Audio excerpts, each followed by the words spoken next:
अब हम स्टार्ट करते हैं reactions of amino acid, chemical reaction amino acid की कौन कौन सी होती है। सबसे पहली रिएक्शन है नाइट्रस एसिड के साथ रिएक्शन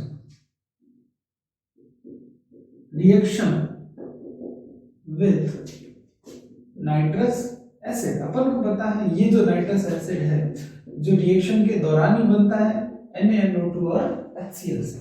मान लो अपन ने एक अमीनो एसिड लिया, दैट इज COH NH2, और अपन को पता है अगर अपन ने HNO2 लिया तो ये HNO2 का एक ही काम है, और वो काम क्या है कि ये HNO2 जो है एमीन को किसमें कन्वर्ट कर देता है, डाइएजोनियम सॉल्ट। अब ये डाइएजोनियम सॉल्ट में कन्वर्ट कर देगा मान लो इसको, तो यहाँ पर ये N2 प्लस और यहाँ पर ये Cl माइनस, और अब आपको पता है यहाँ पर क्या निकलेगा,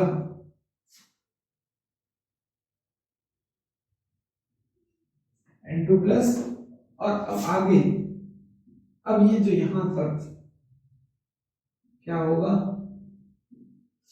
H2O बाहर निकलेगा, H2O रिएक्शन करेगा, एक्चुअली यहाँ पर क्या निकलता है, H2O बाहर निकलता है, NaNO2 प्लस HCl, ये दोनों मिलाकर क्या बनाएंगे N, और यहाँ पर H2 की प्रेजेंस में क्या निकल जाएगा N2, और साथ में क्या निकलेगा HCl, जो बचा हुआ OH है वो कहाँ जुड़ जाएगा N2 की जगह,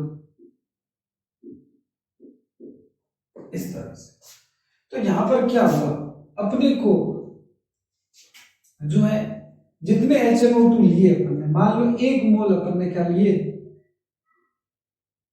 HNO2 लिया, तो यहाँ पर जो एक एमीन गायब हुआ और उसकी जगह क्या निकला, एक OH लगेगा। तो ये जो है वो क्वांटिटेटिव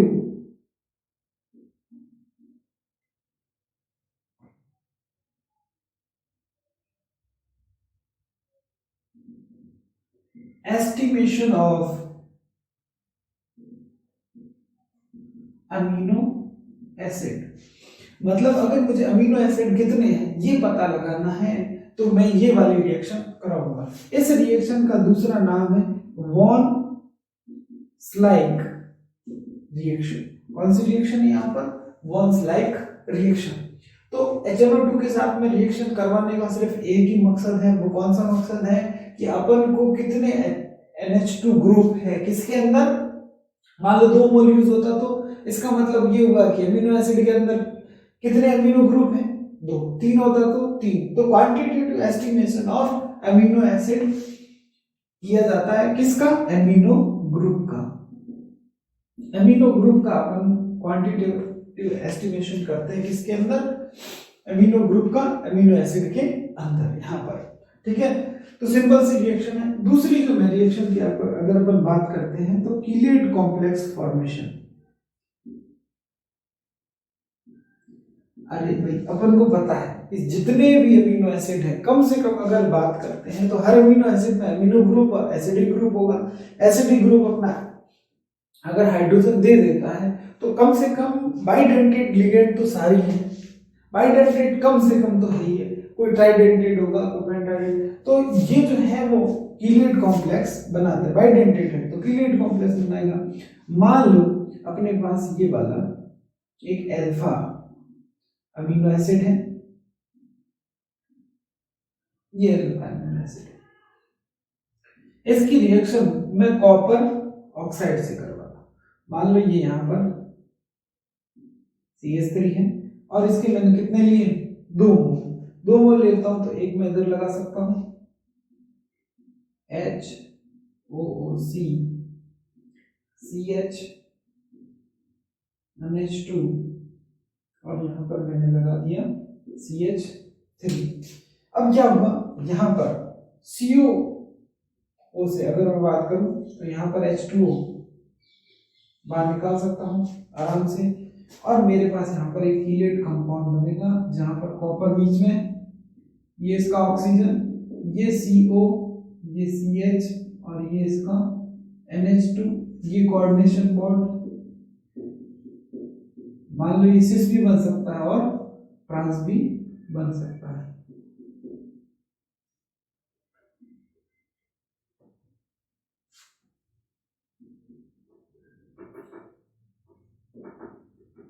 CH3 इस तरह से। यहां पर ये जो बना है ये कैसे कलर का होता है? ब्लू कलर का होता है, एकदम निडल शेप होता है। इंपॉर्टेंट है, अगर कॉपर ऑक्साइड के साथ में ये जो अपन ने अमीनो एसिड लिया है, अगर सॉरी CH3 के पास में अगर H लगा दें, दैट इज ग्लाइसिन, है ना, और यहाँ पर CH3 की जगह क्या हो जाएगा? H, और ये क्या हो गया? H, और यहाँ पर भी अपन क्या लगा देते हैं? H, तो ये क्या बन जाएगा? CH2, ये भी क्या हो गया? CH2। तो ये जो होता है ये कंपाउंड कैसा होता है? निडल शेप होता है और ब्लू कलर का कंपाउंड होता है। नेक्स्ट अगर अपन रिएक्शन की बात करें तो that is ninhydrin reaction. Ninhydrin test भी इसको बोलते हैं अमीनो एसिड का।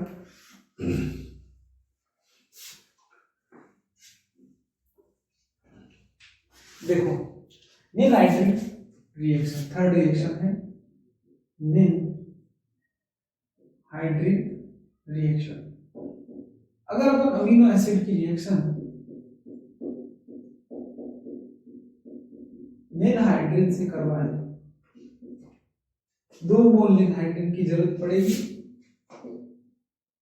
R बनेगा CH3 CH COOH और ये NH2 से अगर रिएक्शन अपन करवाते हैं तो होता क्या है? अगर अपन रिएक्शन करवाते हैं तो यहाँ पर अपन को जो है वॉयलेट कलर का ये कंपाउंड बनता है। मैकेनिज्म में जाना नहीं है, इस तरह का कंपाउंड यहाँ पर अपन को मिलेगा, डबल बॉन्ड N, यहाँ पर ये डबल बॉन्ड, यहाँ OH और ये डबल बॉन्ड O, 2 मोल ये यूज आ गए। अब क्या क्या निकला? साथ में निकलेगी R C double bond OH plus इसके साथ में CO2 और साथ में निकलेगा H2O। इंपॉर्टेंट ये चीज है, डीप ब्लू कलर, या तो डीप ब्लू कलर आएगा या वॉयलेट कलर आएगा। ठीक है, डीप ब्लू या वॉयलेट मतलब बैंगनी कलर का आपको यहाँ पर प्रेसिपिटेट मिलेगा। एक चीज ध्यान देने वाली बात है कि अगर प्रोलीन या फिर हाइड्रोक्सी प्रोलीन होंगे, प्रोलीन या फिर हाइड्रोक्सी फ्लोरीन होंगे, तो यहां पर ये येलो कलर का प्रेसिपिटेट बनेगा। ये चीज आपको ध्यान रखनी है।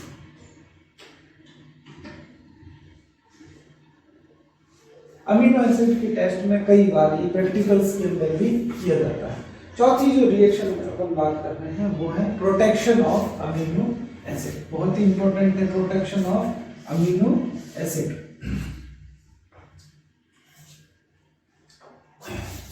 चौथी फोर्थ रिएक्शन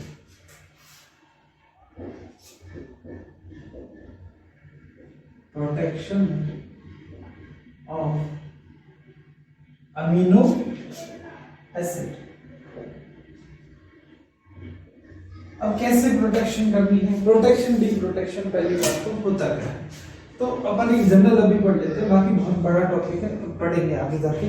प्रोटेक्शन क्या होता है? प्रोटेक्शन का मतलब होता है, मान लो अपने पास 2 ग्रुप, किसी कंपाउंड में कितने हैं? 2 या 2 से ज्यादा ग्रुप हो सकते हैं। एक तो होता है लेस रिएक्टिव और दूसरा अपने पास ग्रुप हो जाए मोर रिएक्टिव। ठीक है, मान लो कोई कंपाउंड है जिसमें 2 ग्रुप है, लेस रिएक्टिव, 2 ज्यादा भी हो सकते हैं। तो मान लिया कि 2 है, इसमें एक लेस रिएक्टिव और एक मोर रिएक्टिव है जो अपन स्पीशीज ले रहे हैं जिसका अटैक करवा रहे हैं उसके प्रति। तो मान लो कि मुझे मोर रिएक्टिव है, वो तो जल्दी से रिएक्शन कर लेगा, लेस रिएक्टिव नहीं करेगा या बाद में रिएक्शन करेगा, लेकिन मेरे को क्या करवाना है? उल्टा काम करवाना है। वो है लेस रिएक्टिव से मुझे क्या करवानी है रिएक्शन, और मोर रिएक्टिव से रिएक्शन नहीं करवानी। तो मैं क्या करूंगा, मोर रिएक्टिव को किसी रिएजेंट से क्या करवा दूंगा, रिएक्शन, पहले किसी रिएजेंट से रिएक्शन करवाऊंगा, तो इससे मेरा मोर रिएक्टिव क्या हो जाएगा, ब्लॉक हो जाएगा, है ना, ब्लॉक हो जाएगा। तो अब मैं अगर रिएक्शन करवाऊंगा तो किस पे होगी, अब आने वाला जो रिएजेंट है, ये मान लो रिएजेंट 1 है, जिससे मैंने क्या करवाई, पहले मोर रिएक्टिव को ब्लॉक किया, ब्लॉक करने के बाद मैंने रिएक्शन जब करवाई इस पर, किस पर, 2 ग्रुप वाले मॉलिक्यूल पर, तो ये अब किस पर अटैक करेगा, क्योंकि आने वाला जो रिएजेंट है, अटैकिंग रिएजेंट है, वो किस पर रिएक्ट करेगा, ऑब्वियसली ये तो हो गया ब्लॉक, क्योंकि इस पर किसी और रिएजेंट ने अटैक कर दिया। अब वो किस पर क्लियर करेगा, लेस रिएक्टिव पे। अटैक होने के बाद क्या बना, प्रोडक्ट। अब इस प्रोडक्ट का अपन क्या करवा देते हैं, डी प्रोटेक्शन। डी प्रोटेक्शन मतलब वापस से प्रोटेक्शन अपन ने अगर हटा दी, तो प्रोटेक्शन हटा दी तो ये अपन को मोर रिएक्टिव वाला पार्ट वापस मिल जाएगा, और ये लेस रिएक्टिव पे रिएक्शन होने वाला प्रोडक्ट अपन को मिल जाएगा। ये जनरल आइडिया है, बाद में अपन पूरा पढ़ेंगे इसको। तो प्रोटेक्शन, अमीनो एसिड की प्रोटेक्शन, अपने पास 2 ग्रुप होते हैं अमीनो एसिड में, कौन से, RCHCOO, एक एसिडिक ग्रुप और एक अमीनो ग्रुप। अब हो सकता है कि जो आने वाला रिएजेंट है उससे अमीनो एसिड भी रिएक्शन कर ले, अमीनो ग्रुप भी रिएक्शन कर ले, या फिर COH ग्रुप भी रिएक्शन कर ले। कोई भी रिएजेंट जो आ रहा है वो या तो इससे जल्दी रिएक्शन करेगा या इससे फास्ट रिएक्शन करेगा, दोनों में से किसी एक से फास्ट रिएक्शन करेगा। मान लो कोई ए है, रिएजेंट है, वो मान लो इस COH से रिएक्शन जल्दी करता है, लेकिन मुझे इससे रिएक्शन नहीं करवानी है, मुझे किससे रिएक्शन करवानी है, इससे। तो मैं इसका क्या कर दूंगा, प्रोटेक्शन। इसको पहले रिएजेंट से रिएक्शन करवाऊंगा, तो वो प्रोटेक्शन किससे से। और मान लो कोई रिएजेंट ऐसा है जो NH2 से रिएक्शन करता है, तो मैं पहले इसको ब्लॉक कर दूं, मुझे करवानी किससे है, इससे, तो मैं इसको ब्लॉक कर दूं। अब ये ब्लॉकिंग कैसे होगी, ब्लॉकिंग मतलब इसको प्रोटेक्ट कर रहा हूं मैं कि ये रिएक्शन ना करे, सिंपल सी बात है। तो सबसे पहले अगर इसकी बात करें अमीनो की, तो पहला प्रोटेक्शन के लिए अपन यूज करते हैं जो सबसे ज्यादा है, वो है अपने पास benzoyl oxy, benzyl oxy carbonyl chloride, benzyl oxy carbonyl chloride, ठीक है। बेंजिल ऑक्सी कार्बोनिल क्लोराइड क्या होता है, ये बेंजिल, ये कार्बोनिल और ये क्लोराइड, इस तरह से ये ग्रुप हो गया। तो इस ग्रुप को अपन ने बोला क्या, benzyl group, that is oxy group, और ये carbonyl group and that is carbonyl chloride. तो इसका पूरा नाम क्या हो गया, बेंजिल ऑक्सी कार्बोनिल क्लोराइड। अपन को पता है कि यहां पर जो रिएक्शन कहां होगी, कार्बोनिल ग्रुप पर। किस पर होगी, कार्बोनिल ग्रुप पर। तो कार्बोनिल ग्रुप पर जब रिएक्शन होगी तो किसकी होगी, ऑब्वियसली इसकी होगी। जब ये इस तरह से रिएक्शन करेगा, कौन, न्यूक्लियोफाइल, तो ये कहां चले जाएंगे इलेक्ट्रॉन, इसके O- पे।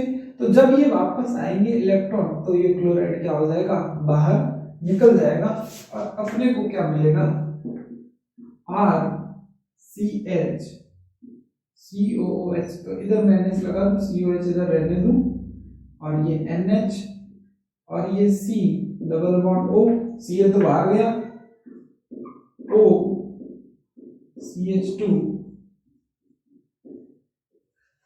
ये मुझे कंपाउंड मिला। अब क्या हुआ, क्या यहाँ पर NH2, अगर मैं अब रिएजेंट ये यहाँ पर मैं लिख देता हूं, दैट इज प्रोटेक्शन। अब क्या हो गया, प्रोटेक्शन हो गया। प्रोटेक्शन मतलब अब मैं क्या करूंगा, रिएक्शन करवाऊंगा, तो किस पर होगी रिएक्शन, ऑब्वियसली एमीन ग्रुप ये वाला है, ये अमीनो एसिड वाला पार्ट है, ठीक है। अब तो अमीनो एसिड वाला इस पार्ट में अगर मैं रिएजेंट डालूंगा तो एमीन तो है ही नहीं, जब एमीन नहीं है तो रिएक्शन करेगा नहीं। तो अब जो रिएक्शन किस पे करेगा, कोई रिएजेंट किस पर करेगा, लेस, इस पर करेगा, COH लेस रिएक्टिव किसी रिएजेंट के प्रति, ये COH है। तो अब ये COH पे मान लो कि रिएक्शन अपन ने करवा दी, अब मुझे वापस से क्या करवाना है, डी प्रोटेक्शन। क्या करवाना है, डी प्रोटेक्शन। तो यहाँ पर जो है जो डी प्रोटेक्शन अपन पैलेडियम कार्बन की प्रेजेंस में करवा सकते हैं, पैलेडियम कार्बन की प्रेजेंस में क्या करवाएंगे, डी प्रोटेक्शन करवाएंगे। तो अपन को क्या मिलेगा यहाँ पर, देखो जैसे ही डी प्रोटेक्शन करवाएंगे पैलेडियम कार्बन की प्रेजेंस में, तो अपन को क्या मिलेगा, यहाँ पर H, ये यहां से टूटेगा, यहाँ पर H,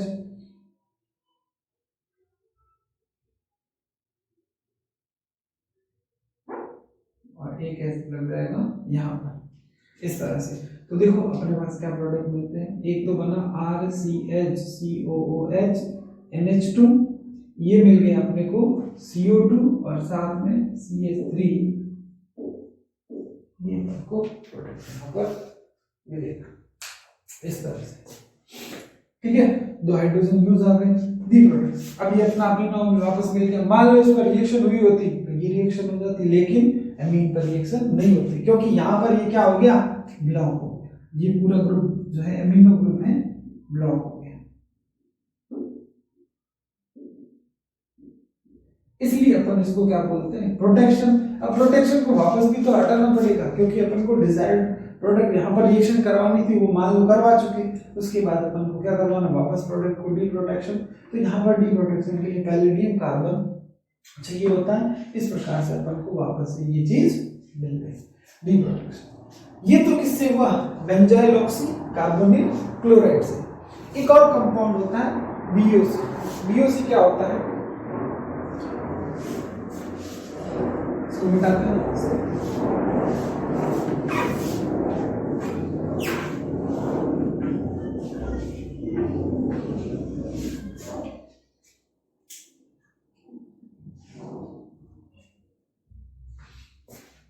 दूसरा कंपाउंड है BOC, ब्यूटॉक्सी कार्बोनिल एनहाइड्राइड। अब एनहाइड्राइड है, इसका मतलब दोनों तरफ क्या है, ब्यूटॉक्सी कार्बोनिल है, तो ये कार्बोनिल है, इससे क्या जुड़ा हुआ है, ब्यूटिल ग्रुप। ये वास्तव में टर्सरी ब्यूटॉक्स है, ये CH3, इधर भी CH3, इधर भी क्या है CH3, ये CH3, ये CH3 और ये क्या है CH3। That is butoxy carbonyl anhydride, बहुत ही फेमस है। मान लो अपने पास एक अमीनो एसिड है इस तरह से, ये अमीनो एसिड है, इसकी रिएक्शन किससे करवाएं, इससे क्या होगा, किसी भी एक कार्बोनिल पे ये क्या करेगा, अटैक। ये इलेक्ट्रॉन ऊपर, जब ये वापस आएंगे तो ये सामान कहाँ चला जाएगा, बाहर, और अपने को इस तरह का एक कंपाउंड मिलेगा, इस तरह देखिए इधर RCH अपना एसिड पड़ा है, किसने रिएक्शन की, NH ने, ये लो NH यहाँ पर आ गया, NH किससे जुड़ेगा, डायरेक्ट किससे, कार्बन से, कार्बन का डबल बॉन्ड ऐसे रहेगा, बाकी सारा सामान गया, और यहाँ पर अपन को क्या मिला O, यहाँ पर C और ये यहाँ पर C, इस तरह का अपन को क्या मिला, कंपाउंड मिला। अब अपन इसकी क्या करवाने हैं, डी प्रोटेक्शन। वापस से ये तो हो गया प्रोटेक्शन, और अगर अपन को डी प्रोटेक्शन इसकी करवानी है तो किससे करवाएं, CF3COOH से इसकी क्या करवानी है, डी प्रोटेक्शन। कैसे करवाएंगे डी प्रोटेक्शन, ये यहां पर अपन इसकी क्या हो जाएगा, हाइड्रोलाइसिस, यहां पर अपन को क्या मिलेगा, RCH COOH, एक तो मिल गया NH2।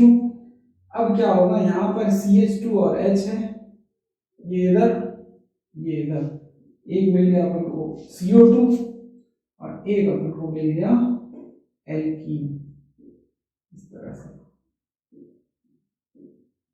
बहुत ही इंपॉर्टेंट है, क्योंकि यहाँ पर CO2 और एक क्या मिलना है, एल्कीन मिलना है डी प्रोटेक्शन के दौरान, और साथ में अपन को वापस ये किसका प्रोटेक्शन हुआ, ये एमिनो ग्रुप का क्या हुआ, प्रोटेक्शन हुआ। नेक्स्ट रिएक्शन है, बहुत ही इंपॉर्टेंट है, पांचवी रिएक्शन। ये तो प्रोटेक्शन हो गया, नेक्स्ट रिएक्शन पांचवी रिएक्शन है अपने पास वो अपन देखते हैं। फिफ्थ रिएक्शन कौन सी है? फिफ्थ रिएक्शन पांचवी रिएक्शन है 2,4 डाई नाइट्रो फ्लोरोबेंजीन के साथ रिएक्शन करवानी। बहुत ही इंपॉर्टेंट रिएक्शन है। सिंगल भाई साहब, ये कौन था? Single reagent. इसको क्या बोलते हैं? सिंगल रिएजेंट भी बोलते हैं, क्योंकि सबसे पहले किसने यूज किया था? यहाँ पर सेंगर ने। अमीनो एसिड की सीक्वेंस कौन सा टर्मिनल है, एन टर्मिनल है या कार्बन टर्मिनल है, उसको दिखाने के लिए। मान लो अपने पास कोई अमीनो एसिड है CH COOH NH2, इसकी जो रिएक्शन है अपन ने किससे की? 2,4 ये 1 ये 2 पर कौन है? नाइट्रो 4 ये 4 पर दूसरा 2,4 डाई नाइट्रो FDNBV इसको कहते हैं। 2,4 डाई नाइट्रो फ्लोरोबेंजीन FDNBV इसको कहा जाता है। अब होता क्या है यहाँ पर? रिएक्शन क्या होती है? ये रिएक्शन और ये क्या चला जाता है? बाहर। और क्या हुआ? HF के रूप में ये बाहर, और इससे कौन जुड़ गया? RCH COOH, और ये डायरेक्ट क्या जुड़ गया? NH, ये NO2 और ये इस प्रकार का अपने क्या मिल गया? ये भी क्या एक प्रकार से प्रोटेक्शन ही हो गया। उसके बाद वापस से हाइड्रोलाइसिस अपन इसका करवा सकते हैं, डी प्रोटेक्शन। ये कौन सी रिएक्शन है? सेंगर रिएक्शन कह सकते हैं इसको। छठी रिएक्शन है रिएक्शन विद LiAlH4। अपन को पता है LiAlH4 किस काम आता है? LiAlH4 का एक ही काम है कि COH ग्रुप को किसमें कन्वर्ट कर देगा? ये अल्कोहल में, क्योंकि इसको कंडक्टर ऑफ अल्कोहल कहा जाता है। नॉन रिजियोसेलेक्टिव है, नॉन कीमोसेलेक्टिव है, डायरेक्ट जहां भी देखा ऑक्सीजन वाला कोई ग्रुप उसको किसमें कन्वर्ट कर देगा? अल्कोहल में। और अमीन वाला कोई भी अगर नाइट्रोजन वाला कंपाउंड दिखा तो उसको किसमें कन्वर्ट कर देगा? अमीन के अंदर। अमीन ऑलरेडी है तो ये COH ग्रुप को किसमें कन्वर्ट कर देगा? अल्कोहल में। तो जैसे देखो, मान लो अपने पास ये अमीनो एसिड है और ये अपन ने इसकी रिएक्शन किससे कराई? LiAlH4 से। तो ये क्या बन जाएगा?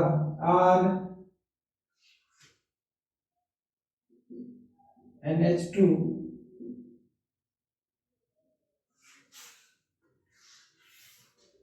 CH2OH। मान लो यहाँ पर CH2 और ये क्या है?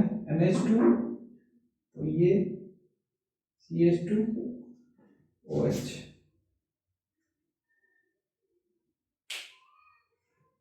ठीक है, ये LiAlH4 के साथ रिएक्शन है। नेक्स्ट जो रिएक्शन है वो अपन बात करते हैं बेस के साथ, BaOH2, seventh reaction.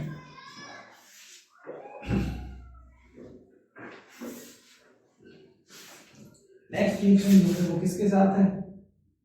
Seventh reaction है बेस के साथ, BaOH2 रिएक्शन विद बेस। इसके साथ जब भी रिएक्शन करवाएंगे हमेशा बी कार्बोक्सिलेशन होगा। तो जैसे देखो RCH COOH NH2 और ये रिएक्शन करवा दी किसके साथ? BaOH2 के साथ। तो यहाँ क्या बन जाएगा? RCH2 NH2 और यहाँ पर CO2 जो है वो क्या निकल जाएगी? बाहर निकल जाएगी। Thank you.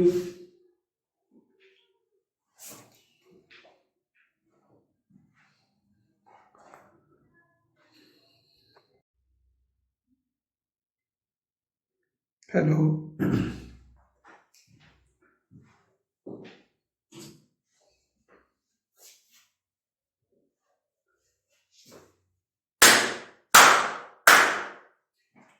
Now we discuss about the chromatography।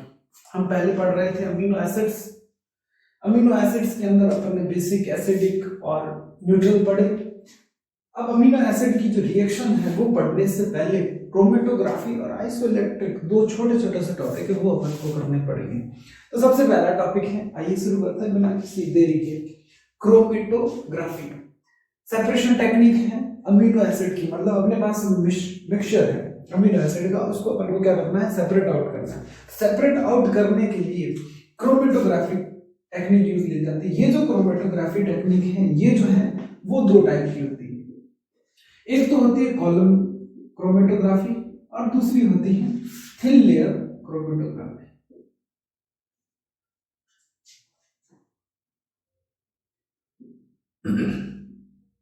Thin layer chromatography, simple कॉलमन chromatography, thin layer को PLC भी बोलते हैं, थिन लेयर क्रोमेटोग्राफी। सबसे पहले अपन बात करेंगे first of all that is what is the column chromatography. इसका मतलब होता है कि एक कॉलम होता है, मतलब जो टेक्निक है वो एक्चुअली डिपेंड है इस कॉलम पे।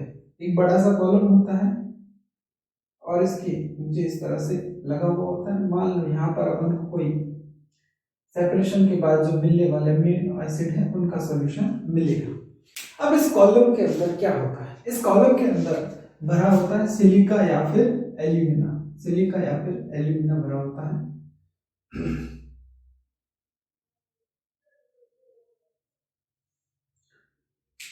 यहां पर भरा होगा या तो सिलिका और या फिर भरा होगा एल्यूमिना।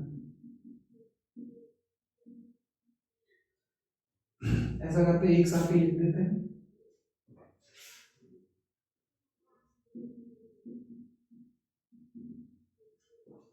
अब क्या करते हैं, सिलिका और एल्यूमिना ये तीन टाइप के हो सकते हैं, या तो ये एसिडिक हो सकता है, या फिर ये जो है बेसिक हो सकता है, या फिर ये जो है वो कैसा हो सकता है, न्यूट्रल हो सकता है। कैसा हो सकता है, न्यूट्रल, एसिडिक, बेसिक या फिर न्यूट्रल, तीनों में से किसी एक को ले सकते हैं। मान लीजिए अपन यहाँ पर क्या लेते हैं, एसिडिक सिलिका या एसिडिक एल्यूमिना।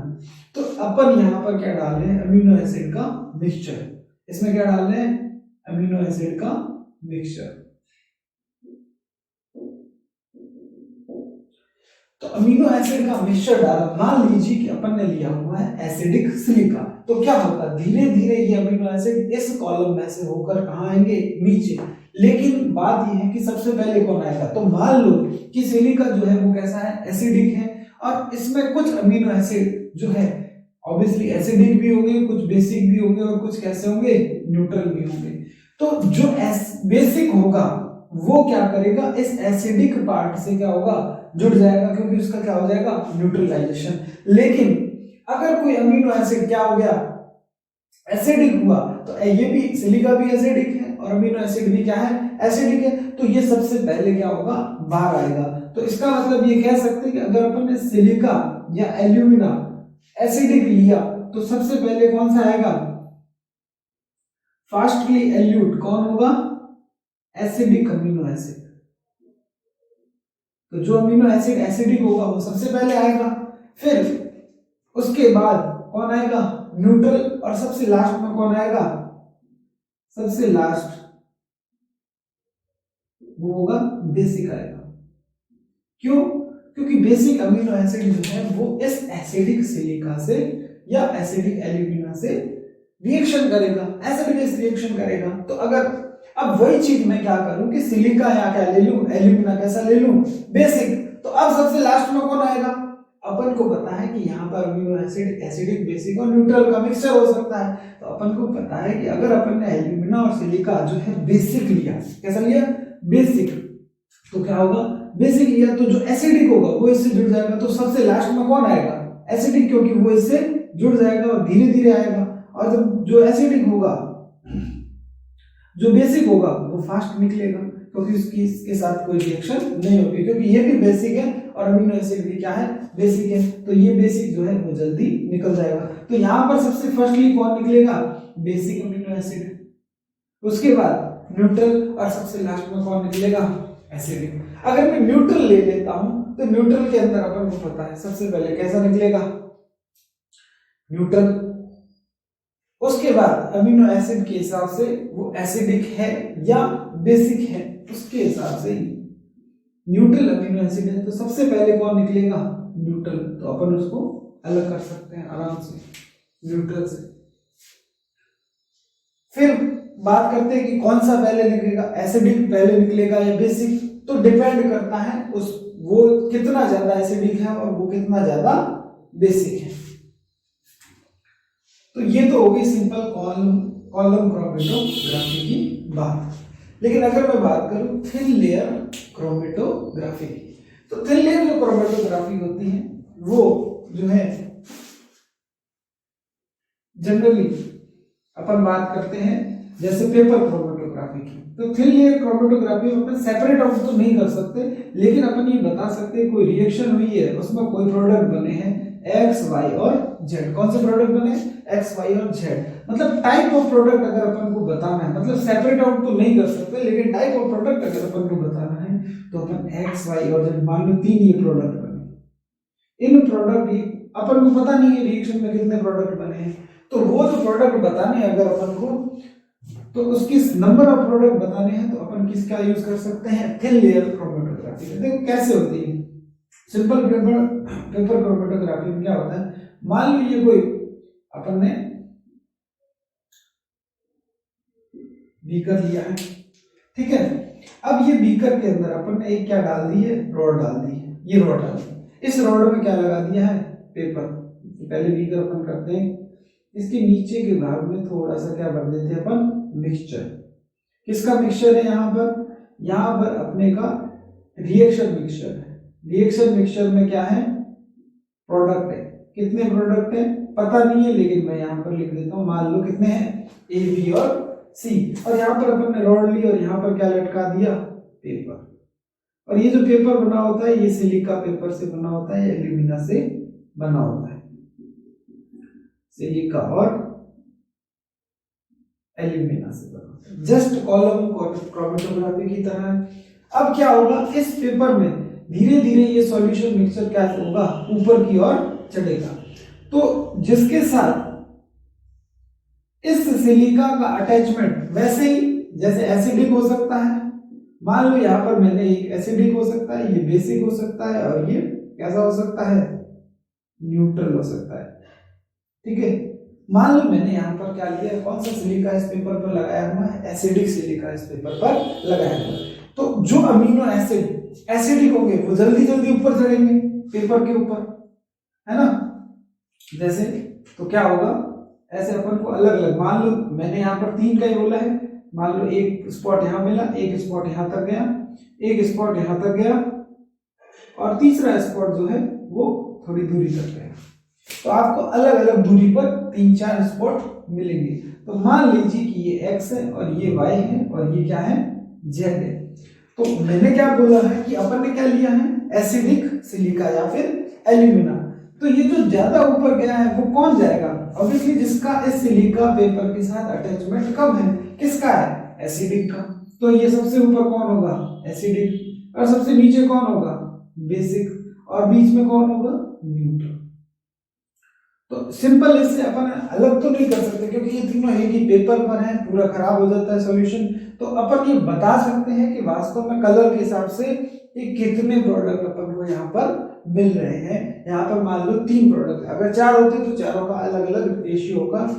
इस दूरी के हिसाब से अपन ये पता लगा सकते हैं, जैसे ये इसकी R1, इसकी R2 और ये तीसरे की R3। इस दूरी के हिसाब से अपन बता सकते हैं कि थिन लेयर क्रोमेटोग्राफी के हिसाब से कि भाई टाइप ऑफ प्रोडक्ट कितने बने, मतलब टाइप ऑफ प्रोडक्ट कितने बने, किससे बता सकते हैं? क्रोमेटोग्राफी से। नेक्स्ट अगर अपन बात करते हैं टॉपिक का, तो अपने पास है टॉपिक नेक्स्ट अपना जो है आइसोइलेक्ट्रिक पॉइंट। अब देखो आइसोइलेक्ट्रिक पॉइंट में क्या होता है।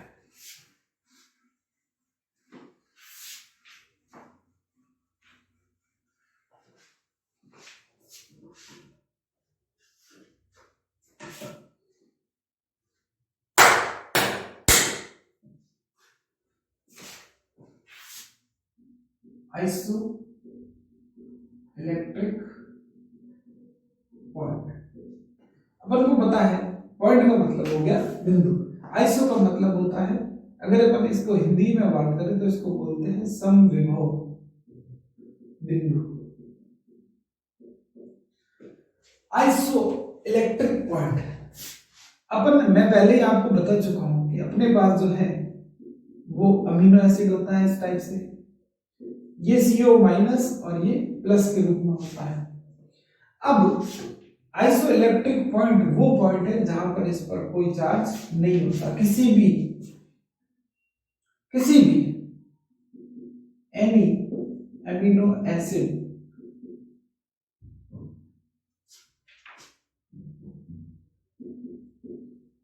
having no charge on it। अब ये कब है, pH की एक वैल्यू, ऐसी pH की वैल्यू, मान लो ये बेसिक होता तो pH की एक ऐसी वैल्यू होती जहां पर इस पर कोई चार्ज नहीं होता। अगर कोई चार्ज नहीं है तो अगर मैं इसका इलेक्ट्रोलाइसिस कराऊं सॉल्यूशन का, मान लो अमीनो एसिड का सॉल्यूशन अपने पास, यहां पर क्या है अमीनो एसिड का सॉल्यूशन ऑफ अमीनो एसिड, और यहां पर मैं बीच में क्या डाल दूं, एक एनोड डाल दूं और एक कैथोड डाल दूं।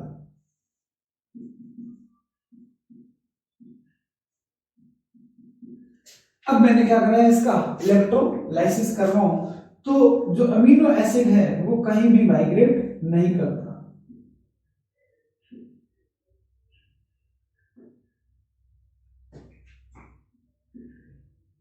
डजंट माइग्रेट, ना तो एनोड की तरफ जाता है और ना कैथोड की तरफ जाता है। तो वो जो पीएच है उस पीएच की वैल्यू को ही अपन क्या बोलते हैं, आइसोइलेक्ट्रिक पॉइंट। तो मतलब पीएच की एक वो वैल्यू जिसके अंदर एक अमीनो एसिड है जो ना एनोड की तरफ जाता है और ना ही किसी की तरफ जाता है कैथोड की तरफ, क्योंकि अपन ने कहा था कि अगर इसको अपन एसिड के अंदर डाल देते हैं तो इसमें पॉजिटिव रहता है, बेस के अंदर डाल देते हैं तो क्या रहता है नेगेटिव रहता है। लेकिन एक ऐसी पीएच है जिसके लेकिन एक बात है कि हर एक अमीनो एसिड के लिए ये पीएच क्या होती है, अलग अलग होती है।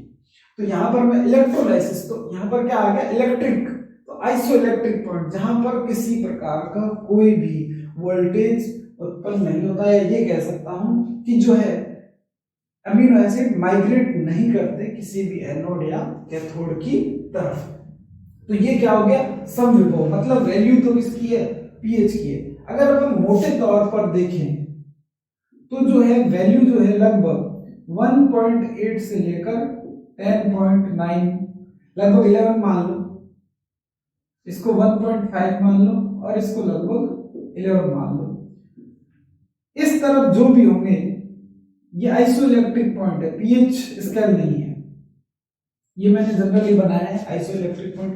यहां पर जो भी होंगे 1.5 से लेकर 6 तक, या ये कहूं कि 6 से जो भी नीचे होगा वो कैसा होगा एसिडिक होगा, और 6 से जो ज्यादा होगा जिसका भी आइसोइलेक्ट्रिक पॉइंट जो है कितना होगा 6 से अगर ज्यादा होगा तो वो कितना होगा बेसिक, और अगर आइसोइलेक्ट्रिक पॉइंट जो है वो 6 से कम होगा तो वो कैसा होगा एसिड। जनरली इतना ही मैक्सिमम मिला आइसोइलेक्ट्रिक पॉइंट। तो पीएच की तरह ही हो गया, पीएच में 7 होता है, यहाँ पर 6 है, 1.5 से शुरू होता है। तो एसिडिक जो होंगे उनकी लगभग 6 से नीचे आइसोइलेक्ट्रिक पॉइंट होगा, और जो बेसिक होंगे उनकी जनरली कितना होगा 11 तक, मैक्सिमम 11 तक होता है, थोड़ा बहुत ज्यादा हो जाए तो कोई बड़ी बात नहीं।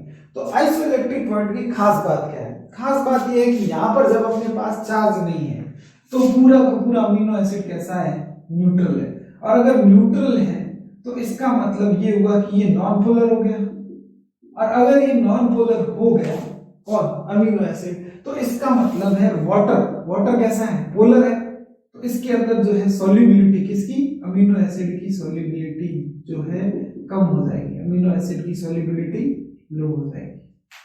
तो लो हो जाने से क्या हुआ कि फिर इनका सेपरेशन जो है अपन आराम से कर सकते हैं किसी सॉल्यूशन के अंदर। अपन इतनी पीएच करते सॉल्यूशन की कि आइसोइलेक्ट्रिक पॉइंट हो जाए तो वो हो जाएगा न्यूट्रल होगा, तो वाटर से उसको अलग करना आसान होता है। तो इसका मेन पर्पस यही रहता है आइसोइलेक्ट्रिक पॉइंट का कि अपन अमीनो एसिड को, तो हर किसी का अलग अलग होगा आइसोइलेक्ट्रिक पॉइंट, तो इनको अपन आसानी से इलेक्ट्रोलाइसिस के थ्रू अलग कर सकते हैं। ये तो बात हुई जनरल आइसोइलेक्ट्रिक पॉइंट की। अब कई बार एग्जाम के अंदर एक क्वेश्चन आ जाता है जैसे मैं यहाँ पर मान लो टाइप फर्स्ट क्वेश्चन करता हूँ, आपको जो है pKa की वैल्यू दे रखी होती है और आपको पूछा जाता है आइसोइलेक्ट्रिक पॉइंट जो है वो क्या होगा। pKa की वैल्यू देंगे और आपको पूछा जाता है आइसोइलेक्ट्रिक पॉइंट क्या है। मान लो अपन को इस तरह का एक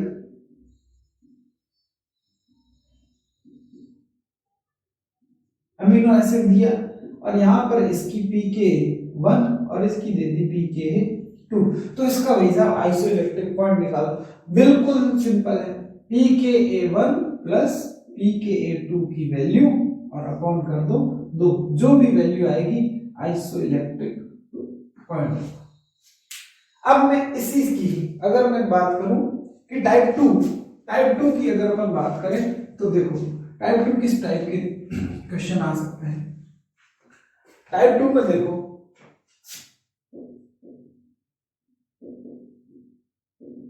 मान लो यहां अपन को दे दिया RCH COO माइनस, है ना, ये NH2, R की जगह यहां पर